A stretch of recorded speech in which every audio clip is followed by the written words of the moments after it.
香港天王黎明原定1连8场的在中环海滨举行的4D 演唱会，在4月28号举行前3个小时突然临时叫停。香港食物环境署事后发出的新闻稿，只因为场地未能遵办有关消防安全的规定，因此未能向演唱会发出临时公众娱乐场所的牌照。事后主办单位，也就是黎明旗下的 A-Music 立即向媒体发稿通知演唱会取消。一个筹备了超过半年的演唱会，为什么到了最后一刻才宣布取消呢？其实在3天前，我们到演唱会场地进行航拍报道的时候，就已经看到有过消防车进出巡查，当时只看到一切准备就绪的模样。到底主办单位在消防安全方面发生了什么问题呢？在演唱会宣布取消当晚8点鐘，也就是演唱會原本正式開場的時間，香港消防處舉行記者會，陳述了當中的一些來龍去脈。喺3月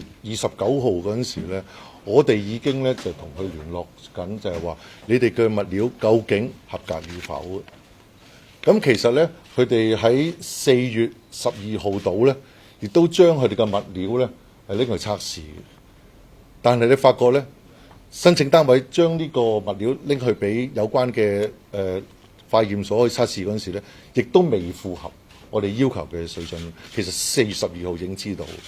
所以4月18號你進場先至去做一個搭建嗰陣時咧，其實事前佢已經知道，我哋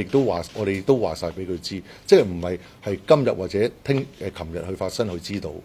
如果是這樣的話，問題就更加講不通了。既然一早就已經知道物料不符合規定，主辦單位按理還有10天去想辦法更換，但又為什麼要到演唱會開場前的一刻才知道物料又不過關呢？黎明的粉絲甚至遷怒於香港消防處，認為是局方辦事不力。長官解釋一輪之後，大家發現問題全都出在主辦方身上。